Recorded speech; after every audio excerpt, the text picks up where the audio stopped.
Hello, everybody, and welcome to the Medevac Podcast. I'm your host, Christian Meyers, joined by our other host, David Reid. Hello, everyone. Before we hop into today's episode, please keep in mind, if you're new here, you'll learn something. There's a price for the show. You have to share it with a friend or family member if you get something out of today's episode. Or if you get something out of today's episode, period. Share it. Interact with it somehow. Like and comment. Do all those things. Ask questions. We say it every time. Every time, yeah. There's not enough questions. Interact more. We're here for you. Our guest today is Aaron Withrow. Gents, Back for number 2. back for number 2. Again. I really had a fun time last time. I'm really excited to talk to you guys about what's been going on. I mean, last year. you asked us. No, I'm just kidding. I am. Very passionate. So Back got some with fun stuff to talk about. Glorious mustache. Thank you. My God. I got a lot of comments after the last one that I compared myself to Joe Dirte. But between my circle of close friends, we're just going to stick to the gay pirate. Gay pirate, yeah. Yeah. Oh. Not really ready to accept that life decision yet, but I do like the role model. So I'm feeling more Yosemite Sam to be. Are we? It's pretty Yosemite Is it getting Sam. Yeah, it's pretty there. It's pretty much there. I just think you should be casted for the second season of 1883, but that's just me. Oh, actually. It's like you know my love language. We're past that critical barrier where the wife is like, she used to be, you need to shave it. Please shave it. It's annoying. Please don't shave it. I really like it now. I'm like, we finally made a breakthrough. So anyways, as long as mom is happy, I'm happy. Yeah, as long as mom's happy. That's right. awesome. Plus it smells of leather-bound books and rich mahogany. Yes. Last week's Anchorman. Last week's lunch. And last week's lunch. I have to stay away from peanut butter forever now. Oh, man. Peanut butter is my kryptonite. Just saying. I I know. think it's also a But primary it just food sticks right in It's the the whole bottom layer of the pyramid, I heard. group. You know? The Oh, it's top a foundation. and the top. I think it's both. I want some peanut butter. Yeah. Quite frankly, I'm into any nut butter that I can, Aaron, appropriately. 14 years Mm-hmm. in Army Medevac. 03 to 17, did a short stint in a cache, wasn't happy. And then, got into Medevac. Yeah. So if you want to hear his story, you could go shuffle back in our playlist and hear Aaron Withrow's story. Yeah. Lots of shit talking. Mostly shit talking. Mostly shit talking. Same epic beard. There were some excellent stories of Medevac in there, though. If you guys want to hear some pretty cool Medevac stories and what it's like to be on the Army side of Medevac, the little brother. I will say, it has been cool this year listening to the Medevac podcast and kind of connecting with some of my other Army Medevac. The pilot from Alaska that's about to tour. Cody McKinney. Yep, Cody. With no combat experience. So he's rolling out with heavy experience himself, but his unit's a little green. Very green. Cool guy. Yeah. Cool dude. So getting to know some of the other people that have been on the podcast has been pretty dope this whole year. Oh, yeah. The Dust-Off community actually adopted that. So the Command Sergeant Major, is that what? Really? Is that what Command Sergeant Major? CSM? Yeah. Sorry, Army lingo. That's okay. Command Sergeant Major of Dust-Off, I guess, reached out to me directly, and they implemented Cody McKinney's video as part of their training environment. Nice. So every enlisted member in Dust-Off was forced to listen to it, I guess. Okay. No, it's a good one. Yeah, it was a really, really good one. I immediately reached out to him on Facebook and was like, hey, man, I don't want to be a creeper, but nice buns. Yeah. Can we be friends? Yeah. So anyways, he was totally cool with it. Yeah, that dude has the most upstanding style of leadership that I think of anyone we've had on the show. Cool. I mean, the most directive, upstanding style of leadership. Good job, Cody. Seen. Yeah, absolutely. I'm just gonna keep talking good things about him. But anyways, why are you back? I'm back. I want to talk. One quick about? question. You said you want people to share. What's your best medium? I've been sharing all of your Instagram when Medevac Podcast comes out there. What's your favorite? I would Where do you like see the you most to traction? print out about 3,000 flyers Okay.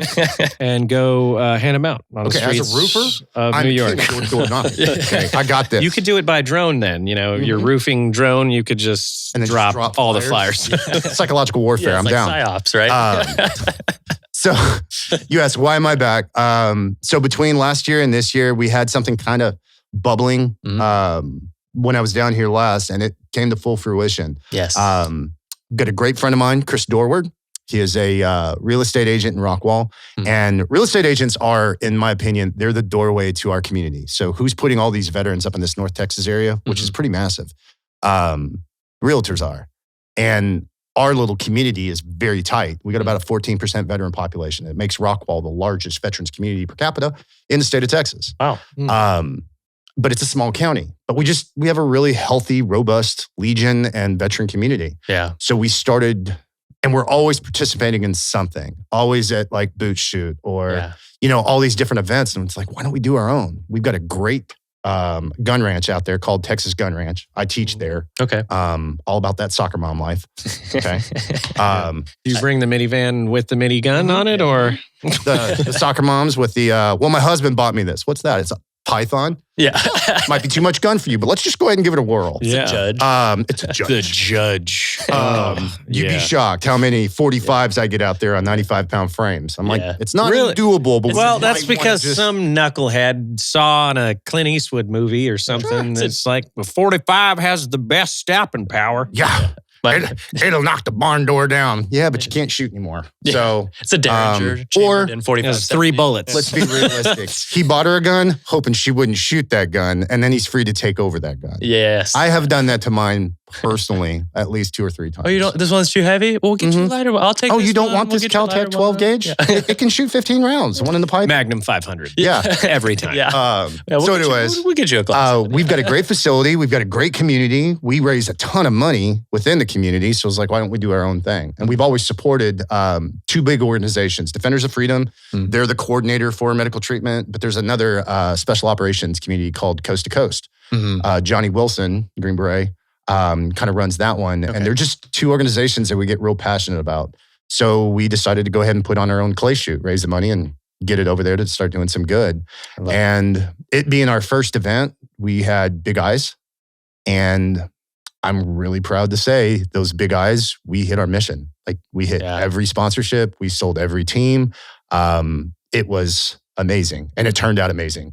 We had skydivers come in, drop the flag. We had obviously a great day of shooting, raised about $200K. Hell yeah. That translates to 20 veterans getting to go through. We're just shy of $200K, but 20 veterans getting to go through therapy. We'll round up. Yeah. Yeah. We had Jack Ingram come and play. He was amazing. Just all around a great day. And so just a great day, did good things, and really just kind of brought education to traumatic brain injury, therapies, what we're looking at, and honestly, just trying to make the best out of war. Yeah. Right? Let's talk about that a little bit. Is TBI. Let's what is your overall grasp and understanding of that? We have a substantial audience of those who've never been in the military, never been injured. So TBI is a question that just has been coming up quite often. And I just being on the precipice of the therapies that they're offering now, I'm kind of curious to what your definition is and how they're treating it. Okay. So I'm actually going to take a much more controversial approach to it. TBI, a lot of people classify that as something that is a physical damage to the brain. I want all damage to the brain. I feel, and I know this is going to put me in a little bit of hot water, dumping SSRIs on people and dumping all kinds of behavioral meds and stacking you 14 deep, you get physiologic changes over time. That's a traumatic brain injury. What? Yeah. Maybe it didn't start off with that. Maybe you just had a rough war experience. Wait. Let me pause it. What you're saying is that when you take prescription medication, it does damage to you over time. It does do damage Oh boy, to you over time. I never knew, guys. Who knew? Seriously. I mean, and Thank God someone's saying it. And I'm not going to put myself on the capture couch, but let's face it, you deaden neural pathways, you make your reuptake inhibitors, your sensory inload. Your receptors Your receptors, thank get you. literally fried. Yeah. Some of them get fried, some of them get clogged. Some of them just become completely ineffectual just for get taken over Or and taken they're over. empty. Yeah. That's why tolerance goes up. In case anyone's curious, is your receptors are blocked, and that chemical compound is not able to attach anymore. Interesting. So I personally feel that traumatic brain injury is any injury to the brain that's outside the norm.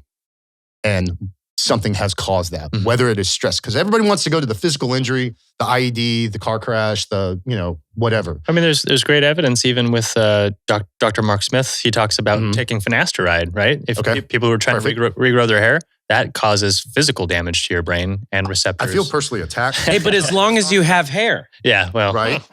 Look at that. Look at this shine. You're going to glare on the camera. I hope you both have beautiful boys someday. Okay. Beautiful full heads of hair. This right here, baby. I won't. Hippie. Love it. I won't even take my hat off. Up. Yeah. No, in high school, I used to have Jesus thick hair. Mm-hmm. Beautiful, flowing, 3-time conditioned hair. But you took prescription medication.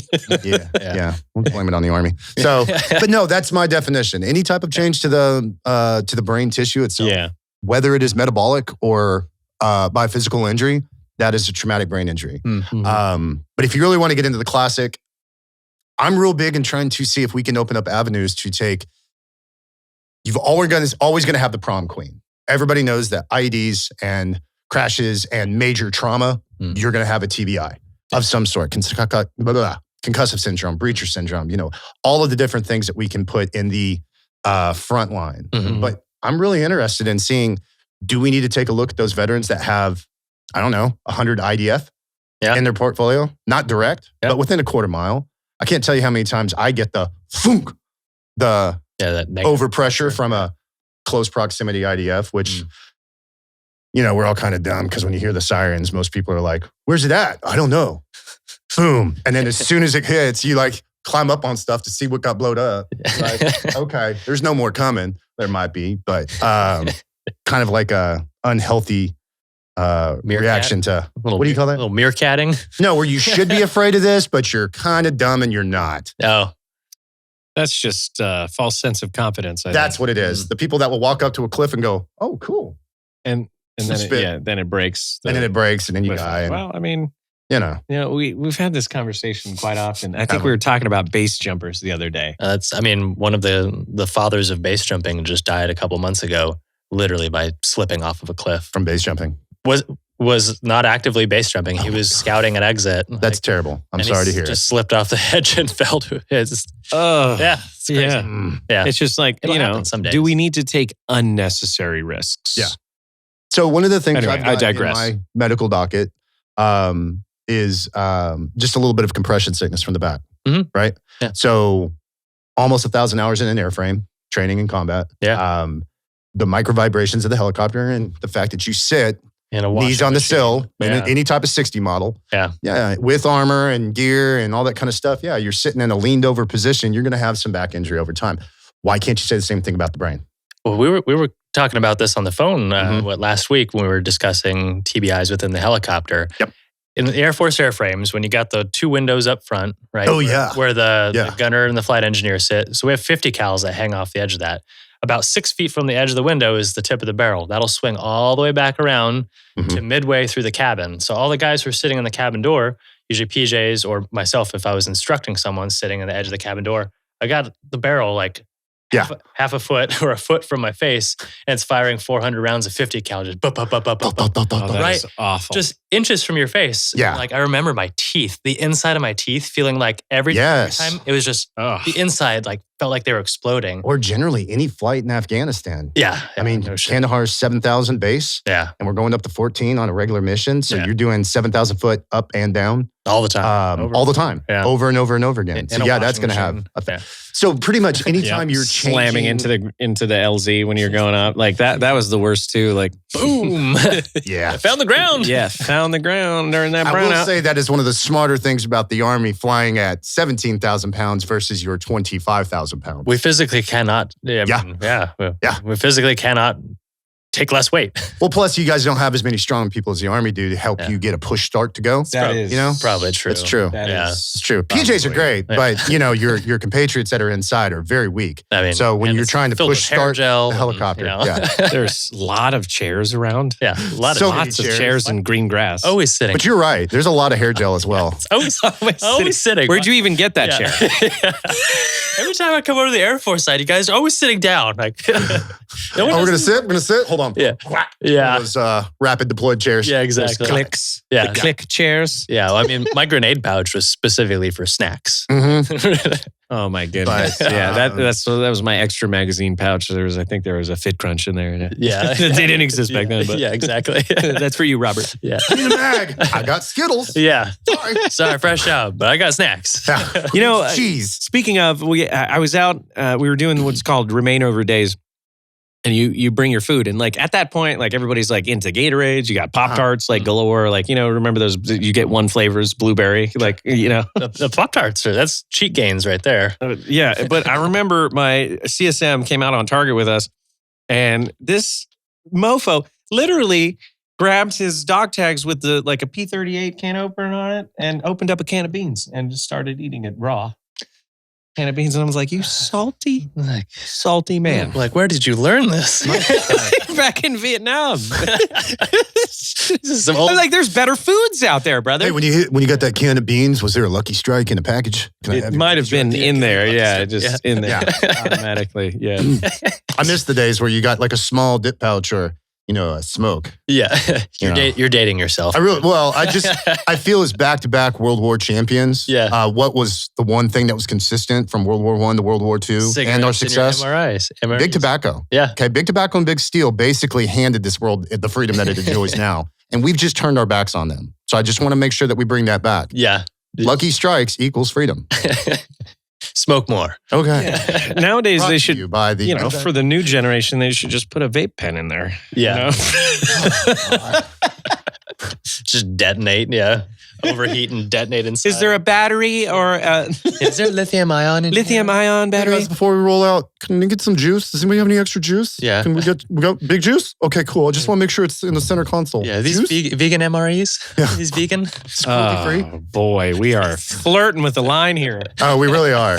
You told me last time, no religion, no politics. And I guess we're getting a little bit close to the political line. I don't think. I think that... I would like a vegan option.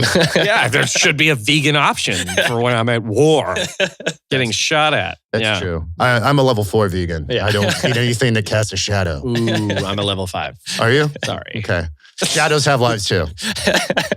Oh my God. Okay, let's talk about TBI. I don't even know. This has been a conversation on TBI. Yeah, this is a symptom of, I think all three of us here have TBI at some level. I think the big thing with TBI right now that I would push on is just being able to record results. Record symptomology, because right now that's pretty much what anybody's really doing. They're taking a past medical history and maybe a little bit of metabolic work, doing some lab work, and then looking what is your symptomology and going from there. Well, yep, you got a TBI. Well, what kind? Well, where are we looking at? Yeah. Or what part of the brain? What's the extent of the damage? And we can always hit that MRI, but I just think that a lot of TBIs are going undiagnosed and unrecognized and untreated with small injury. And if you've got 5-6 different areas of your brain that are sustaining small injury, that's significant.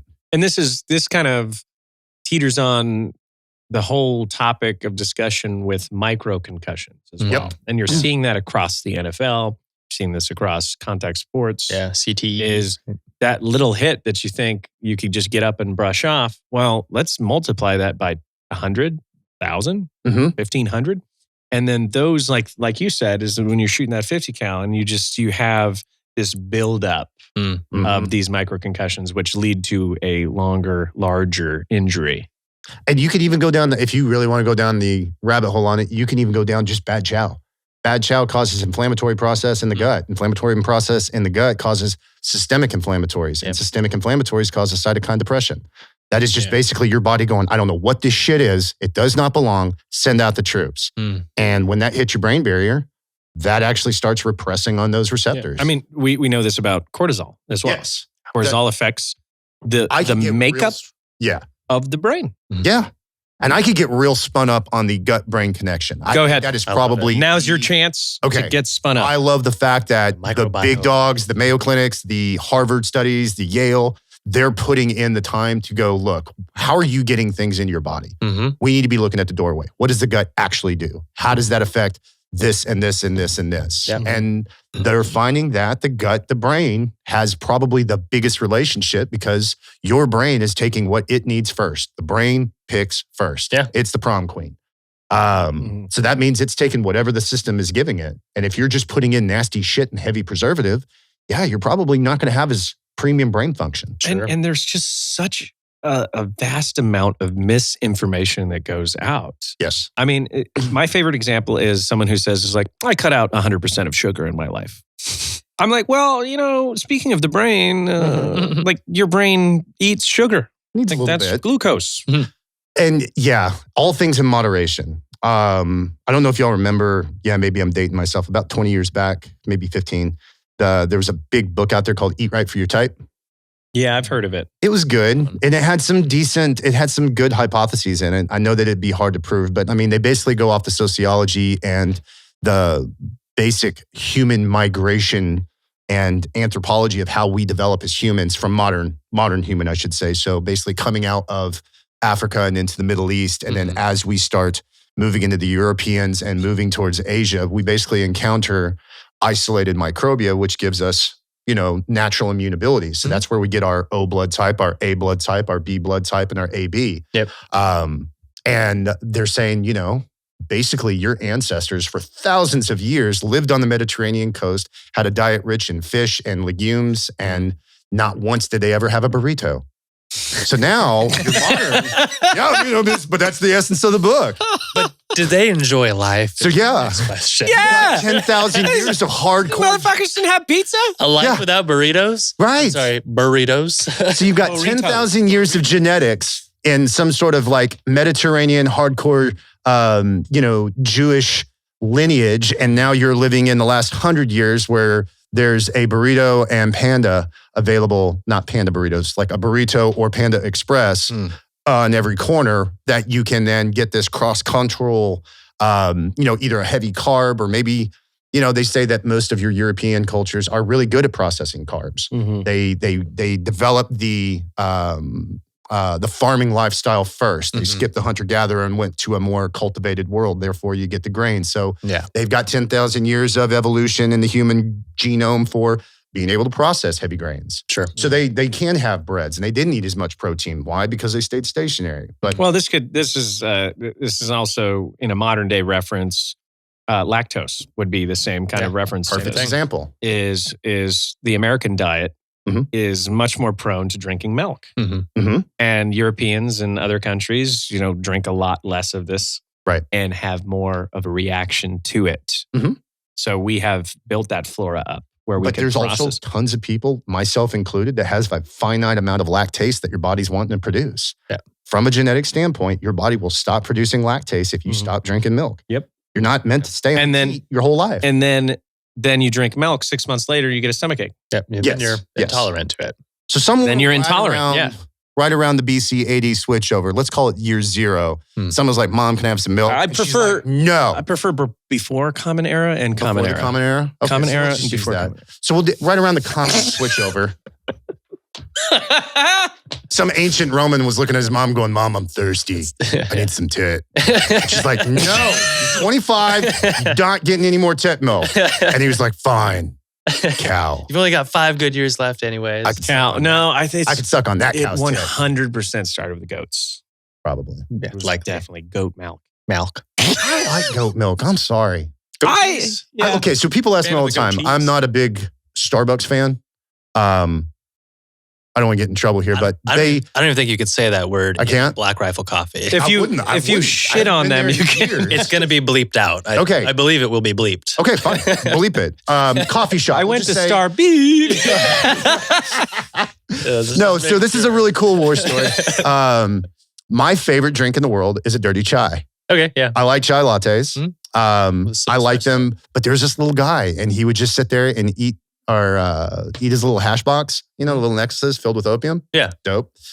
He would just sit on his magical carpet and, lick his opium and just have a good old time. I'm talking 130 degrees in the Reg Desert, bacon ass. And he's just out there laying it all out. Yeah, you want the coffee? You make the coffee. Okay. Full transpotting. But he had this witch's cauldron full of goat's milk tea. And it was dope. And then he had this little Arabic coffee stand, and he would make you a, scoop and ladle it out and kind of flick off all the little extra herbs and stuff and pour you a dirty chai. And it was so good. I like goat's milk. Where was this at, you said? This was just outside of Passab. Okay. So it was kind of one of that doesn't, was that the green bean coffee they opened up? No. Yeah. No. This is the, did you guys work the Panjway? Kandahar? Anybody Yeah, in that area? Oh yeah. Panjwai So province was- is when I got hit. Oh, okay. Yeah. So Pasab was where our main medevac post was. Yeah. So you had Pasab, you had Kandahar, and then you had Spinbaldak. Yeah. Those are the three places we stationed.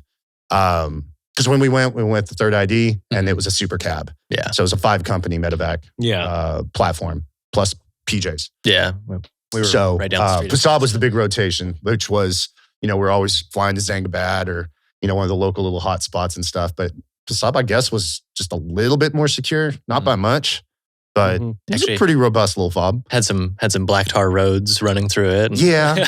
About the 2. That was probably the biggest gunfight we almost got into, was the locals running us, one of the captains over as we were running to a 9-line, because we had a road with T-walls, but then you have the airfield, and then you have where we were all sleeping. So you had to go out this door, run across the road into this door, and he ran out this door and just almost got leveled. Oh no. But then they swung gun, and now all the other 2 crews are coming out, and we're like, oh shit, we're about to be in a firefight, and we haven't even launched yet. Like, it was like, no, you put your gun down. I'm like, bitch, you put your gun down. Get off that damn mountain. Like, it was kind of tense for a second. Yeah. Oh, man. It's very scary. Very scary. Surprise gunfight. We AAR'd it at the TGI Fridays. It was a very intense AAR. Did you guys have fun? Yeah, me too. Yeah. And it's not like the same TGI Fridays. No. Speaking of goat's because milk. the cheese sticks were never hot. Never. Ever. And they're goat's milk cheese. Mm-hmm. Yeah. I talk about it with my therapist. Milk. I learned how to pronounce Euro there. Euro? It's just interestingly enough in Afghanistan. Euro. That's where you learned? Euro. Kandahar. Remember the Euro shop that was like right by the barber that on the thing was boardwalk? Good. Right? That was good because they served some sort of dirty, I can't even call it a gyro. It was just like this monstrous in a paper plate and gooey and blammy. Blamish? Is that a word? Lambish? I thought it was pretty good. Lamb. Like Lamb. Oh, lammy. Lambish. I thought you said been made out of lamb. Yeah. Blammy. The non-pork pizza. Having pepperoni not made out of pork, but calling it pepperoni. Beef pepperoni. Beef pepperoni. Yeah. Not bad, but I was pretty addicted to the Pizza Hut. Like just being able to monster down a large pizza. Never had the pizza there, but I did. I was a big fan of that perfume shop that was right there. The only time we went to Kandahar was just to drop people off, and like we'd see the subway and we'd be like, no, as we're flying away. No. Back to Mermites. I went back to Kandahar in 2019, and man, it was a ghost town. Ghost town? Like it. Yeah, at the height, 2009, 2010, it was just like, Yeah. It was, you had. We were there in 12, we left in 13, and somebody blew up the boardwalk 2 weeks after we were gone.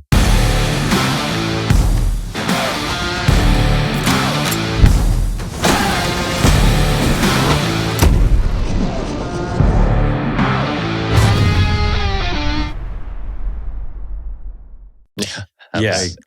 Oh, shit. IDF got somebody centered on that one. I was there when that happened. You were there when that happened? Yeah. Okay. Yeah, because we took over from you guys. Oh, really? Like kind of did a handoff. Okay. In 2013. How the hell did I know that? Yeah. That's awesome. We were at Bastion though. And then they shut down Kandahar. Gotcha. Yeah. Bastion. Okay. Yeah. Bastion was. Bagram was the worst though. One of your guys got one of my girls pregnant, right? Which is why I loathe the whole Air Force mechanism. We're going to take a quick break. Yeah. We're going to dime this guy out. Anyways. Surprise kid. There's a hoist baby somewhere. I still want to see hoist baby. Hoist baby. Hoist baby. Yeah. But anyways, back to the TBIs. I just think it's like one of those last realms. Like I said, in the 1960s, you call 911, what happens? What do you get? Hey, I think I'm having a heart attack. Hold 1 minute, sir. And they work the old operator bore and get to the local funeral home and send you a hearse. That's what you got.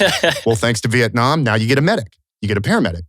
You get a fire department. You get, a medical response to your emergency. So that's the best thing. Well, lots of great things came out of war, but it's the best thing that came out of Vietnam. Every time we have solid, sustained conflict, there are lessons to be learned. Mm-hmm. Like they're working on it right now to give whole blood to medics. Yep. Mm-hmm. Like that's a real deal thing. We took I think we went from 89% to 94% sustained or casualty, morbidity, and mortality. Yeah. So not five total percent survivability if I could get you to the hospital with a pulse. Yeah. And that came from giving whole blood in the field. What percentage?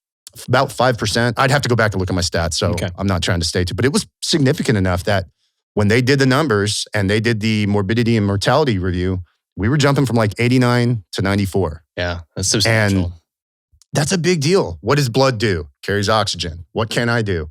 Can't give you more oxygen carrying capability without blood. Yeah. And that's it. So if I can control the bleeding and then get you more oxygen carrying capability, we've won. A lot of lessons to be learned. And unfortunately, it's trial and error and experience that really drives that home. Plasma was a big one, a decade ago. Now we're doing whole blood. But at what capacity? Now you got to talk about holding that and who's carrying that, and also how fragile that is to carry. It's a $30,000 beer cooler. Yeah. Because it was a 2 beer sized cooler that would hold 2 units of blood, but it could technically hold 1 beer at 35 degrees with no fluctuations for 3 days. Interesting. And how heavy was this? Not heavy. I mean, it was just like a little bitty cooler. Like an igloo cooler. And that's really all you need. With space-aged, insulated, liquid nitrogen core with small midgets that keep a wheel turning and like Rick and Morty style universe. To keep my battery running. It keeps the blood flow. But now we're at the place where we can take 20 years of war and look at TBIs and turn that into something that we as a nation can learn and benefit from. So I got real behind it. So the event turned out great. I can't ask for anything better. We AAR'd it. It's going to be bigger and better next year. Love it. That's amazing. So can you touch on some of the leading edge therapies that they have nowadays for TBI? And the name of the organization that's putting this forward as well. Okay, so remind everyone. The name of the organization that is coordinating the treatment is Defenders of Freedom. Our clay shoot is called the Texas Valor Project. What we want to do is, and we're probably going to redesign our bylaws. This was great. We raised a lot of good money, and we said we're going to raise money for brain treatment. But what we didn't consider, what I was able to bring up and a few others, was what about post-treatment care? So got a lot of work. In fact, I get to go in 2 weeks for the very first time. I'm going to Patriot Anglers. And it's a nonprofit that just takes vets out fishing with other vets, their boats, and just go decompress, go talk. You need some time away, but in a, our environment with us, with the homies. That's what they do. Yeah. And there's a ton of them out there. They're doing good things. Yeah. That would be something that we would want to support. Why? Because taking somebody that just got done with brain treatment needs motor skills. They need to redevelop those, or maybe they're doing great, but they need to keep that stuff going. So if you can find some way to show me post-treatment therapeutic value, we want to be able to let that stay out there for grant money. Yeah. So I think what we're going to do is going to come back and do, hey, this percentage is going to go direct to treatment, and this percentage is going to be held in reserve for grant proposals. Yeah. I think that's a good way to be good stewards of our money. That way it's not just dollar in, dollar out. We're also taking care of the post-treatment care. Which is huge. And I think it's really important if you're going through a large therapy like that, where it's potentially life-changing, to not just re-enter your life, right? Don't just go right back to what you were doing beforehand.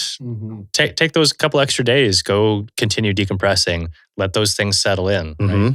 Reevaluate yourself and readapt. Slowly enter back into where you were. So the clinic that I went and talked to them this past week just to kind of get a little bit more of a primer on what they're actually doing in the clinic. It's about a 2-week process. They're flying vets in from all over the country.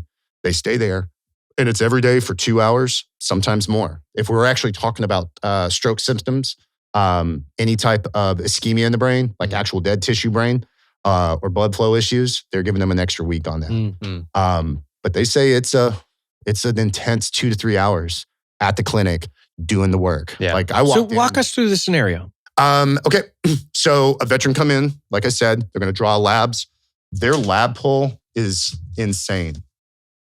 This is everything that they're checking on the labs. And if y'all can't see this at the house, this is pretty much every lab under the sun. CKMB, BMP, basic metabolic panels. They're looking at lipids. They're looking at everything that they can get their hands on. Hormonal couple of scans. But actually looking at your entire metabolic array to see, hey, not only do we have some injuries to the brain, but we're also really, B deficient, or for some reason you're not missing this. All of these things require the brain's homeostasis. Mm-hmm, so when your creatine's off or you're in cytokine response, it is a very fragile system that a lot of people don't realize. Going into the sauna for 20 minutes a day just changes your physiology. Yeah, heat shock proteins. Yeah.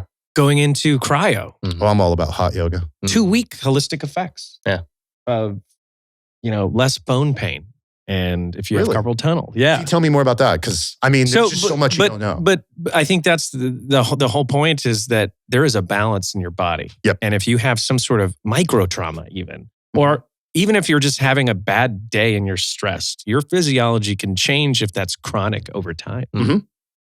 Absolutely. And so looking at these blood tests and seeing the results that are going into them will tell you what systems are going awry. Mm-hmm. Yeah. I'll give you a little personal example. I hit some stress this year, and I don't want to go into it, but my physiologic symptoms, everybody was like, man, you're looking good. You slimming up? You leaning down? And it's like, nah, stress shits. I've been shitting myself for 3 weeks straight. They're like, that gut flora. You're funny. And I'm like, no, seriously, my world is weird right now, and all the stress is making me shit myself stupid, and I haven't been able to retain anything solid. Yeah. So, hey, have a great day. Yeah. And then, that's it. How's your day going? Well, I've had the shits for 3 weeks. Yeah. A simple good would have done fine. But it was, I was feeling bad, but I had a huge overwhelming on the brain. But I'd never had that before, where I literally had physiologic reaction besides just not feeling great from stress. This one was a direct correlation. I'm like, until I get some shit figured out. Yeah. I'm not retaining anything. There are absolutely physiological responses to being far too stressed. I lost a ton of weight this winter. Yes. I am writing a book here soon. Same thing. Yeah. Yep. It's called Hate, Stress, and Cigarettes. Dieting Tips from an Army Medic. From a Navy SEAL. Yeah. No. From somebody that didn't find the SEAL program challenging enough, so he just became an Army Medic. I can't tell you how many times I heard that one this week. Yeah. Yeah, I was going to be a Green Beret, but I just didn't think it was challenging. I think I hear that. I think every single person I ever meet in my life, especially and no offense to anyone out there, but Marines will come up to me and I'm like, oh, what'd you do? Recon sniper. Every single one of them. I'm like, there's a lot of those guys running around, huh? Less than 1% of the 1% that served made it into the special operations community. I'm like, fucking Christ, there's 99%. Coffee shop? How blessed am I? Yeah. #blessed. Yeah. So, man. I think we actually talked about this last time. Everybody was, I don't think I'd hit that drill sergeant in the face. I'm like, yeah, no, man, you look like it. Yeah. Right in the face. Yeah. Way too tough. Thank you for my service, by the way. Yeah. I appreciate it. My goodness. Way too tough for this career. It is interesting. I think that, and that dives into the thing of just like not being proud of what you've already done. You've signed the dotted line. You've raised the right hand. You've served this country in any capacity is something to be celebrated. Absolutely. And you shouldn't have to embellish your own story or narrative to make yourself look cooler than the dude at the gym who's, on the phone the whole time, I spent 3 years in a shit processing some paper for S1. and listen, for your service, bud, I got paid legit. And that's exactly it. Thank you for making my payment happen so that I could be stress-free when I'm overseas kicking bad guys in the teeth. I'm a DFAC ranger. Yeah. I kept the DFAC clean. Yeah. We all just lead the way. Thanks, man. Yeah. My whole thing is that everybody needs each other to be successful in the military. Every job is there for a reason. And it is just a job at the end of the day. It is. It is. They're all just jobs. Yeah. This is actually it's not a job, it's a lifestyle. I started getting real involved with this organization. It's Apex Elite, and I just kind of give them my medic services. And it makes me feel fluffy because I get to be a medic again for a little bit. And I miss it. Do you wear your fatigues the entire time? No, I get to wear cool guy tactical pants and stuff. Like I'm on an operator, but I'm not an operator. He's got his shears stuffed in his pants, Yeah. I have a tourniquet in every pocket. You tourniquet? I got one too. Are you familiar with the cat? Yeah. The Israeli tourniquet. Here you go. All right, guys, just in case somebody needs a needle decompression, I need to know who's got... anyways. So I started backing them up just as a medic, and they do. They structure a 24-hour training exercise about special operations lessons, things that we've learned in special operations. And the 5th rule of special operations is special operations requires non-special operations support.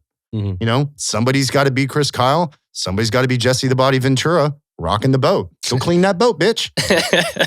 Sorry. Yeah. I know that's a little controversial. I ain't got time to bleed. Ain't got time. This shit'll make you a sexual tyrannosaurus. Yeah. I love it. I love it. Just spits that dip right on his shoes. Gross. So good. Oh my God. Great movie. Great. Did you hear that there's a big crossover with that? Like there's Predator was in, I'll think about it when I'm away from the podcast, but I'll text you later. There's some sort of like. The new Predator was rad. That was the rad. new Predator was pretty rad. That was my job in the Army. Prey? To be prey? To be the Predator. To be the Predator. I was also a recon sniper. I was straight up prey. Yeah. I was actually the prey. Yeah. So people would attack me. That's what rod sights were, right? You just stand out there and like wave. That's essentially what we did. So remain over days, we would go in. But anyway, so back to what they're doing. They're pulling tons of labs, and then they're just trying to find the right therapy for what they're trying to do. And so they got some really cool stuff. A lot of machines that are doing stuff that I don't want to talk about because I don't know what they're doing. Yeah. Magnetic resonance, really just kind of doing like an MRI pull, pinging off the cellular level. But the way that they wanted me to express this, and it makes total sense, I am not going to correlate fringe medicine with what they're doing. There's some really good therapies out there, and there's some great success stories, so I don't want to bleed those two together. Sure. But the things that they're doing over here, such as ketamine, ayahuasca, like all of those things that are the alternative therapies that they're plant-based medicine. Yeah. Right. Those are doing this specific. What they're trying to do over here is rebuild neural pathways, neurogenesis, build the pathways, build the rows. These things over here are actually recreating new neurons. Mm-hmm. They're doing some amazing stuff. So hypothetically, we would want to see people go through brain treatment, get their bodies ready, get their brain pathways ready, then develop. Interesting. And that's what I would say too, is that there's got to be a balance in that, and Christian and I both have attended the plant-based medicine therapies. And like there is a way to tie in a clinical aspect, a very scientific basis therapy with, the holistic medicines that go with it. Mm-hmm. And everybody's just so extreme on every side. We talk about this every show. It's like you're either so far left or so far right. Let's meet in the middle and notice that there is alternative routes to the same success story. As a healthcare professional, even though I'm not still in healthcare, I have a huge passion for it. I just put it at this. Is it peer reviewed? Mm-hmm. Is it repeatable? Is it documented? Mm-hmm. That's it. That's all I'm asking for. Yeah. If you come out and give me a good, double-blind, peer-reviewed white paper about power crystals, and if you leave this crystal in the sun, it absorbs its energy, and then you stick it in your anus, and it helps you feel better, fine. Show me that it works. Yeah. That is science. Would you like a live example? I currently have one in. A crystal? Yeah. Do you round the edges or do you leave it pointy? It's connected to a series of beads. Yeah. Oh God. But no, there's tons of stuff that's out there. Like I told you last time, I was a pharmaceutical rep, and I didn't really hit my stride about halfway into my pharmaceuticals. We were selling beef blood, right? That's why I said, I get real beef blood. We got to reattack that with Adam, remember? Yes. Yes. And the stuff works, and it's still doing great, and it's got great studies. But I would walk in, I found that I got more feedback and better response from my functional medicine doctors, my doctor, my DOs. Yeah. If you go to a DO, you're going to be there for an hour and a half because that DO just handed you a life security packet and wants to know everything about you, which I think is great. That's medicine. That's a good doctor. DOs, in my opinion, are some of the best practitioners. Right. Yeah. Systemically, what's going on? Well, and manipulations as well. You take into account chiropractic, theories, and you implement that into physician medicine. And it's just, let's face it, I'm a better doctor than some doctors because I at least want your story. I'm sorry, I got to take a break. Yeah, go ahead. Get ready for this. In third world countries. Head. Oh, yeah. Sorry. I started sweating. The hat came off and now it's staring at me. You know what? You're a dick. Back on. Support my Patriot pause. No. You take it off, brother. This is a free area. It was actually the shadow, so I just was flipping it around. There are no rules on the show. Yeah. What's that? There are no rules. No, that's right. Yeah. And in this show, I'm a third world country doctor. So I appreciate the detective, the Batman style medicine, which is, what do you do for a living? Well, where does it hurt the most? Mm-hmm. When does it hurt the most? What activities are you doing? Just asking those basic questions versus, so your back hurts? All right, here's opiate, here's an NSAID, and let me have you follow up with this PT. Yeah. And you don't actually talk to anybody until you get to the PT. That's the doctor's job. Yeah. Hey, I know your back hurts, but you're also 400 pounds of chewed bubble gum. Yeah. You tried working out? Yeah. You tried strengthening Can't the tell core? that to people You anymore. can't. That'll Say that to hurt people's feelings. In my world. That'll hurt people's In feelings. my America. Oh. I didn't realize that weight loss had anything to do with feelings. Mm-hmm. I used to keep, I have a series of cards I had made, and it really is. It is Ted Cruz and his office line. It is our state senator and your local House senator or House rep, both state and federal. And it was all of their numbers on a little business card. I was like, oh, I'm sorry if you're offended. These are your local congressional members. You call them because I give no fucks. I do not feel bad for some of those listed, and I'm not going to deal with any of that. My favorite jokes are the dry jokes. When I really trigger somebody off, that used to just be the cream cheese icing on that cake. Oh, yeah. Like, oh, I'm sorry, you mad? Hold on one second. Let me get you a card. Yeah. It's your local senator. Someone who can help. Yeah, these people might be able to help, not me. Yeah, I mean, it's a true story, but we do have to start looking at everything as an overarching problem. Like, you can't just look at one part of it without it being a holistic whole. Correct. And that is your body. If your brain is off, everything is off. If Everything's your gut is off. Everything is off. If your lungs aren't working properly, everything is off. I mean, you wake up in the morning and your sympathetic system comes on. What is that doing? You're flipping on your energy. You're flipping on your digestive system. You're breathing on doing your respiratory and increased cardiac rate. Those are just on and off switches. And if one of those is just slightly off and not kicking right, boom, the whole system's off. Yep. Your balance. I like that you said balance earlier. I'm big on balance. Yeah. Like, I know I'm funny, which is why I'm a little bit more ugly. I balance my ugliness with humor. I didn't want to say anything, but It's okay. I'm just kidding. I married way above my pay grade, but I'm kind of a sociopath. it's because you're funny, and is funny more important than better looks? In Aaron's Yeah, case, it can be. Yeah. If you're sadistic enough. Here's the double blind that we're talking about here. We'll get a white paper done on it. No, it's totally true. Okay, guys, I'm going to walk in here and I'm going to tell that girl she looks really good, even though she's a little overweight. I like them that way. What I've done is slipped in a backhanded compliment. That's called a sociopath's win. Okay? Damn, girl, you really filling out them jeans. I actually like that. In layman's terms, that's called negging. Yeah, negging. Jesus. I know. I actually copyrighted my version, sociopath, but no big deal. Yeah, beautiful eyes. Are those color contacts? Yeah. Beautiful eyes. Can I touch them? That's just weird, Christian. That's most just people weird. would say that you've got a strange face. I just think it's exotic and I like it. Huh? Yeah, that's I don't know how to feel about that one. So what's some other things that are kind of cutting edge out there for TBI that you're seeing is really helping these guys out? I would have to say it's this magnetic resonance therapy, cold laser therapy, and then Is it the transcranial magnetic stimulation? Yep.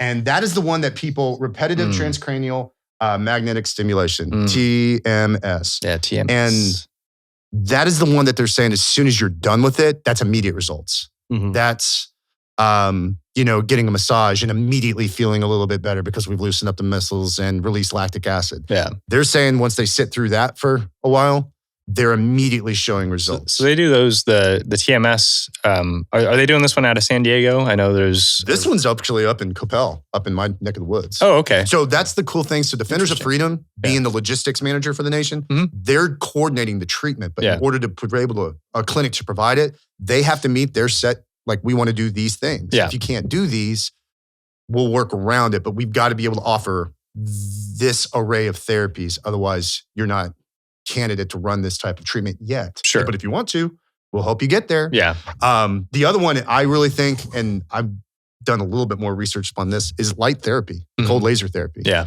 At the cellular level, whether you're a neuron or a muscle tissue, you all have the basic same components. You have a cellular wall, you have a power plant, the mitochondria, and re-stimulating mitochondria re-stimulates the cell growth, right? So now you have a functioning, happy, working engine inside your car. Interestingly enough about the mitochondria is that they're doing now it's possible with genetic manipulation to have 3 paternal parents.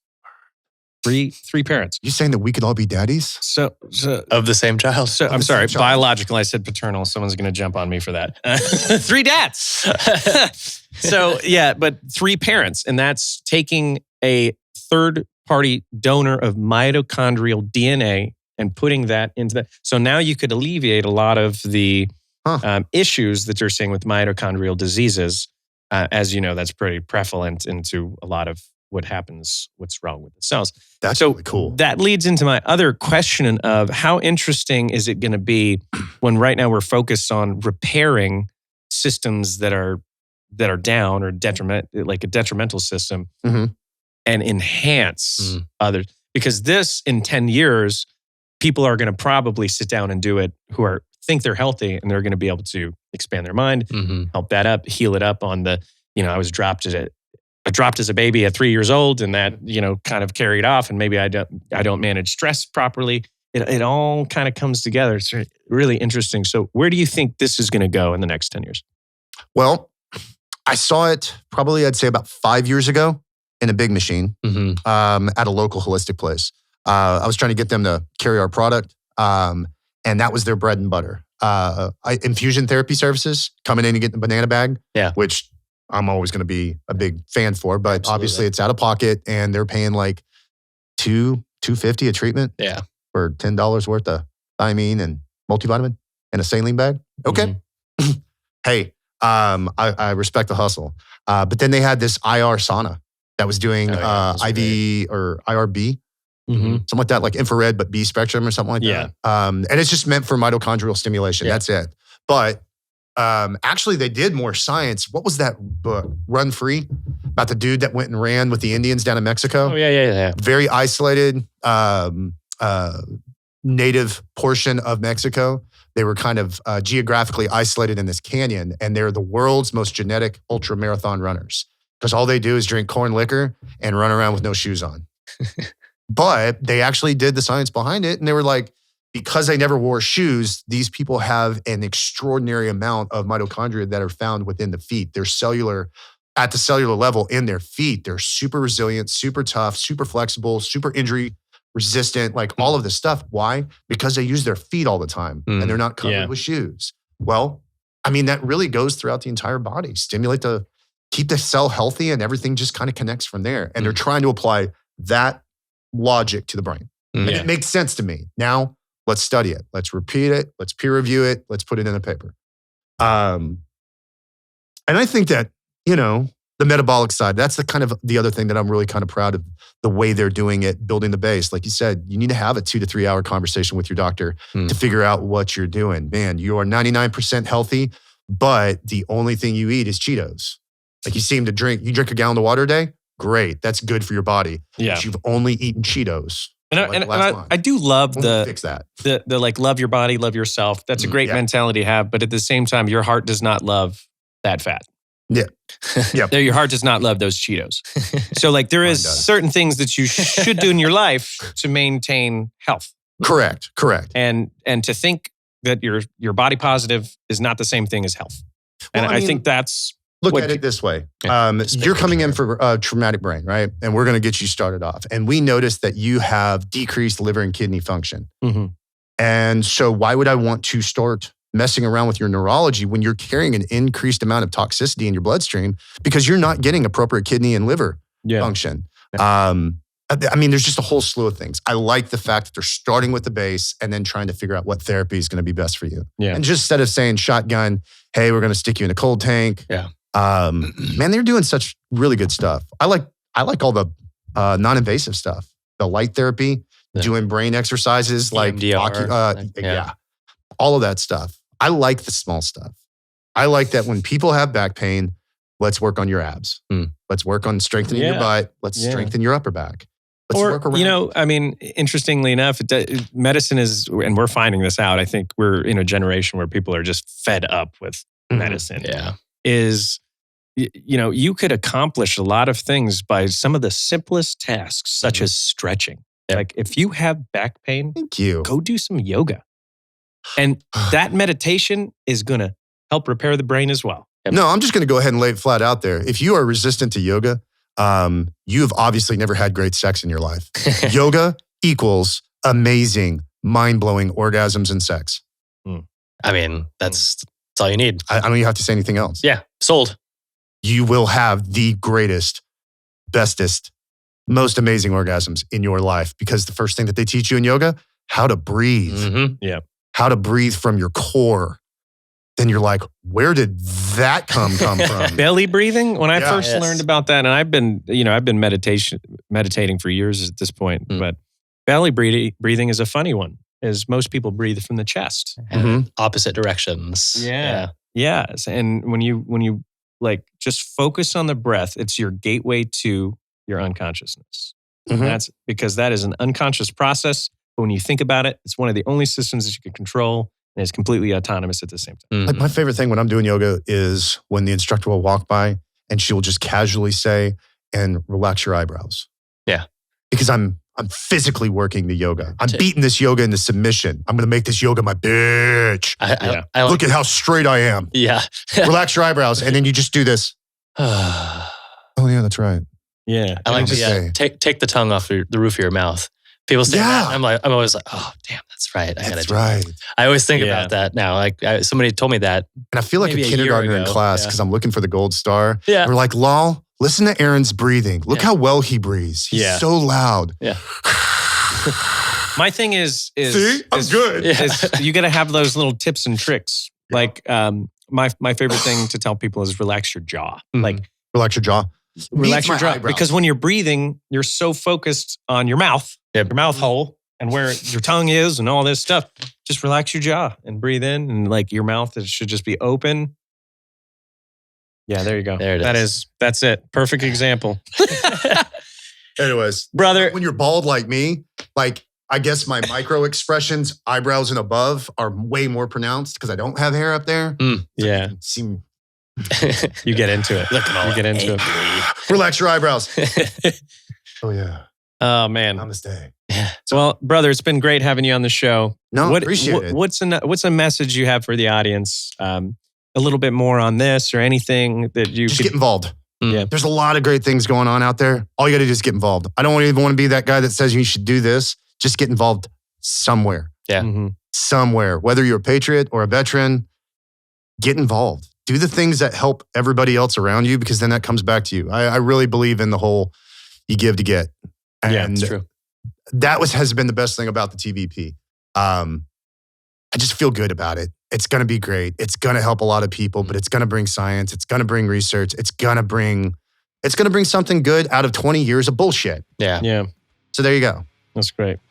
Aaron Withrow, ladies and gentlemen, Gents, it's been a pleasure. Thank you so much. Absolutely. Thanks I'll for head back being to on. Dallas. thanks for being on, brother. Yeah, for being anytime. It was great. This has been the Medevac Podcast, ladies and gentlemen. We'll see you next time. Bye. See you again.